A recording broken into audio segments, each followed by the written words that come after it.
जय हिंद दोस्तों। तो आज मैं आप लोगों को बताने वाला हूँ पत्ती के बारे में, यानी कि पत्ती को इंग्लिश में लीफ बोलते हैं। ठीक है, आप लोग पत्ती का मतलब वो पत्ती मत समझ लीजिएगा जिससे आप लोग दाढ़ी बनाते हैं। उस पत्ती के बारे में हम लोग बात नहीं कर रहे हैं, या फिर किसी का पति के बारे में हम लोग नहीं बात कर रहे हैं, यानी कि हस्बैंड। ठीक है, मैं आप लोगों को पेड़ पौधे वाला पत्ती के बारे में, लोग जिसे बोलते हैं पत्ता या फिर पतई, ठीक है, उस पत्ती के बारे में हम लोग बात करने वाले हैं। पत्ती के कौन कौन से भाग होते हैं और किस भाग को क्या बोलते हैं हम लोग, और पत्तियों का रूपांतरण कैसे होता है, और पत्ती कितने प्रकार के होते हैं, इन सभी के बारे में मैं आप लोगों को इस वीडियो में डिटेल से बताने वाला हूं। तो आइए हम लोग बिना कुछ देरी किए इसको स्टार्ट करते हैं। मैं आप लोगों को एक एक पॉइंट करके बताऊंगा और आप लोग यहाँ पे स्क्रीन पे देखते रहिएगा कौन से भाग को क्या बोलते हैं। जहां से पत्ती निकलती है उसे हम लोग नोड बोलते हैं। ये आगे तक जाता है तो इसे हम लोग वृंत बोलते हैं। ये वृंत जब और आगे जाएगा तो पूरा को हम लोग क्या बोलेंगे, मंडलीफ बोलेंगे। ठीक है, या फिर मध्य सिरा इसे बोलेंगे। मध्य सिरा से जो पतला पतला ऐसे तार जैसा निकला होता है उसे हम लोग सिरा बोलेंगे, और सिरा से जो छोटी छोटी पतला तार जैसा निकला होता है उसे हम लोग क्या बोलेंगे, छोटी सिरा बोलेंगे। ठीक है, और पत्ती का जो किनारा वाला भाग होता है, ठीक है, पत्ती का जो किनारा वाला भाग होता है उसे हम लोग मार्जिन बोलते हैं। क्या बोलते हैं उसे, मार्जिन बोलते हैं।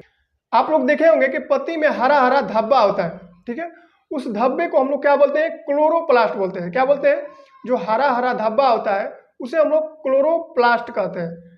ठीक है, और क्लोरोप्लास्ट के अंदर क्या होता है, क्लोरोफिल, और क्लोरोफिल के कारण ही पेड़ पौधे की पत्तियां हरी होती है। कभी कभी ये एग्जाम में पूछता है कि पेड़ पौधे की पत्तियां हरी क्यों होती है। ठीक है, तो क्लोरोफिल के कारण ही पेड़ पौधे की पत्तियां हरी होती है। क्लोरोफिल को हिंदी में पर्णहरित बोला जाता है। इसके बाद पत्ती में छोटे छोटे छिद्र पाए जाते हैं जिसे हम लोग रंध्र बोलते हैं। ठीक है, और इसी रंध्र के द्वारा पेड़ पौधे अपना वाष्पोत्सर्जन करते हैं। ठीक है, और गैसों का आदान प्रदान इसी रंध्र के द्वारा करते हैं। ठीक है, हरा धब्बा अलग हो गया, ठीक है, और ये छोटा छोटा छिद्र अलग हो गया। ठीक है, हरे धब्बे को हम लोग क्लोरोप्लास्ट बोलते हैं, और छोटे छोटे छिद्र को हम लोग क्या बोलते हैं, रंध्र बोलते हैं, जिससे पेड़ पौधे अपना क्या करते हैं, वाष्पोत्सर्जन यानी कि गैसों का आदान प्रदान करते हैं। जब पानी मान लीजिए कि अधिक हो जाता है, ठीक है, तो पेड़ पौधे क्या करते हैं, उसी रंध्र के द्वारा अपना पानी को बाहर निकालते हैं, यानी कि वाष्पोत्सर्जन करते हैं। आप लोग वाष्पोत्सर्जन के बारे में पढ़ाई होगा। अब हम लोग समझेंगे कि पत्ती कितने प्रकार के होता है। ठीक है, तो देखिए पत्ती का जो बाहरी भाग होता है, ठीक है, पत्ती का जो बाहरी भाग होता है, किनारे वाला जो भाग होता है, उसके आधार पर पत्ती को दो भागों में बांटा गया है। ठीक है, एक होता है सरल पत्ती और एक होता है संयुक्त पत्ती। सरल पत्ती किसे कहते हैं, तो देखिए जिसका किनारा भाग सामान्य होता है, यानी कि कटा पिटा नहीं होता है, चिकना होता है, उसे हम लोग सरल पत्ती कहते हैं। ठीक है, जैसे केला का पत्ती देखे होंगे आप लोग, या फिर आप लोग आम का पत्ती देख लीजिए, पीपल का पत्ती देख लीजिए, ठीक है, महुआ का पत्ती देख लीजिए, जामुन का पत्ती देख लीजिए आप लोग, ये सब क्या है, सरल पत्ती। इसके बाद संयुक्त पत्ती किसे कहते हैं, जिस पत्ती का किनारे वाला भाग काटा पीटा होता है उसे हम लोग संयुक्त पत्ती कहते हैं। ठीक है, देखिए जो किनारे वाला भाग जो होता है पत्ती का काटा पीटा होता है, जैसे मान लीजिए कि नीम का पत्ती आप लोग देखे होंगे तो ये काटा पीटा होता है। ठीक है, या फिर अड़हुल का पत्ती देखे होंगे आप लोग तो उसमें काटा पीटा होता है, तो ये क्या हो जाएगा, संयुक्त पत्ती।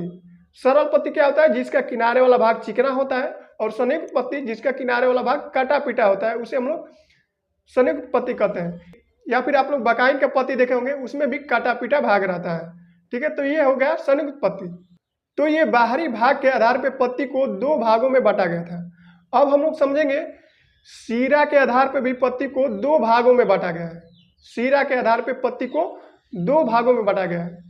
जो आप लोग यहाँ पे सीरा देख रहे हैं ना, नशे टाइप की ऐसे निकली होती है, इसके आधार पर भी पत्ती को दो भागों में बांटा। एक होता है एकांतर पत्ती और एक होता है जलिकावत पत्ती। अब एकांतर पत्ती किसे कहते हैं, तो देखिए एकांतर पत्ती उसे हम कहते हैं इसकी सिराएं समांतर हो, यानी कि टेढ़ी मेढ़ी ना हो, सीधा सीधा हो। जैसे आप लोग केला का पत्ती देखे होंगे तो उसको जब फाड़ेंगे तो वो सीधा फटता है, या फिर आप लोग जब ईख का पत्ती ऐसे लेके चीरते हैं तो वो सीधा सीधा फटता है, यानी कि समांतर भाग में फटता है। या फिर आप लोग चरी का पत्ते, या फिर आप लोग चरी का पत्ता देखे होंगे उसको भी फाड़ते हैं तो मतलब उसकी जो सिराएं होती है समांतर होती है। क्या होती है, समांतर होती है। या फिर बांस का पत्ती आप लोग ले लीजिए, मकई का पत्ती ले लीजिए आप लोग, उसकी जो सिराएं होती है वो क्या होती है, समांतर होती है, तो उसे हम लोग एकांतर पत्ती कहते हैं।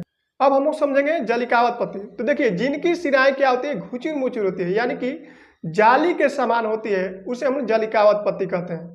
ठीक है, जिनकी सिराएं क्या होती है, जाली के समान होती है उसे हम लोग जालिकावत पत्ती कहते हैं। जैसे मान लीजिए कि आप लोग पीपल का पत्ती लीजिए, उसकी सिराएं समांतर नहीं होती है, आप लोग देखेंगे तो वो जाली के समान होती है। महुआ का पत्ती ले लीजिए, जामुन का पत्ती ले लीजिए, बरगद का, आम का, ठीक है, इन सभी का क्या होता है, जालिकावत पत्ती होती है। यानी कि इनकी पत्तियां क्या होती है, इनकी जो पत्तियां की जो सिराएं होती है वो जाली के समान होती है, उसे हम लोग जालिकावत पत्ती कहते हैं। एकांतर पत्ती की विशेषताएं ये भी है कि उसका जो बीज होता है वो एक बीज पत्री होता है। यानी कि जैसे आप लोग देखे होंगे गेहूं का जो बीज होता है उसमें एक बीज पत्री होता है, ठीक है, या फिर धान का जो बीज देखे होंगे आप लोग, उसमें धान का एक ही भाग होता है। जैसे मान लीजिए कि धान में दो भाग थोड़ा ना होता है, आप लोग द्विबीजपत्री और एक बीजपत्री आप लोग समझते होंगे। यदि नहीं समझ रहे हैं तो देखिए मैं आप लोगों को ठेठ भाषा में समझा दे रहा हूँ। जिसका बीज तोड़ने पर दो भाग हो जाता है, ठीक है, जैसे मान लीजिए कि आप लोग जामुन खाए होंगे तो जामुन का जब तोड़ेंगे आप लोग तो उसमें दो भाग होता है, वो द्विबीजपत्री हो गया, ठीक है। और जिसको तोड़ने पर वो दो भाग में नहीं होता है, जिसका बीज दो भाग में नहीं होता है, उसे हम लोग एक बीजपत्री बोलते हैं। तो एकांतर पत्ती की ये विशेषताएं होती है कि इसका जो बीज होता है वो एक बीजपत्री होता है। ईख हो गया, धान हो गया, गेहूं हो गया, बजड़ा हो गया, चरी हो गया, इनका जो बीज होता है वो एक बीजपत्री होता है। और जालिकावत पत्ती की विशेषताएं ये होती है कि इनका जो बीज होता है वो द्विबीजपत्री होता है। यानी कि जब इसके बीज को आप लोग तोड़ेंगे, ठीक है, तो द्विबीजपत्री यानी कि उसमें दो भाग टूटेगा। जैसे मान लीजिए कि आम का पत्ती, ये क्या है, जालिकावत पत्ती होता है, इसका जो सिराएं होती है वो जाली के समान होता है, ठीक है। तो इसका बीज क्या हो जाएगा, द्विबीजपत्री। यानी कि आप लोग जब आम के गुठली को तोड़ेंगे जिसमें आप लोग दो भाग मिलता है, बहुत सारे बच्चे लोग क्या करते हैं कि उसमें पीपीड़ी लगा के बजाते हैं, दो भाग को नीचेवा दबा के पतई दबा देते हैं, ठीक है, या फिर चमकीला बिछा देते हैं और उसको क्या करते हैं, दबा के बजाते हैं। जिस पौधे का बीज द्विबीजपत्री होता है वो जालिकावत पत्ती होता है, और जिस पत्ती का बीज एक बीजपत्री होता है उसका पत्ती एकांतर पत्ती होता है, ठीक है। अब हम लोग समझेंगे कि पत्तियों में रूपांतरण कैसे होता है। तो देखिए कभी कभी पेड़ पौधे को पानी की कमी हो जाती है, ठीक है, तो उन पत्तियों में क्या हो जाता है कि कांटा निकल जाता है। क्या होता है, कांटा निकल जाता है। जैसे आप लोग यहाँ पे स्क्रीन पे देख सकते हैं कि नागफनी हो गया है।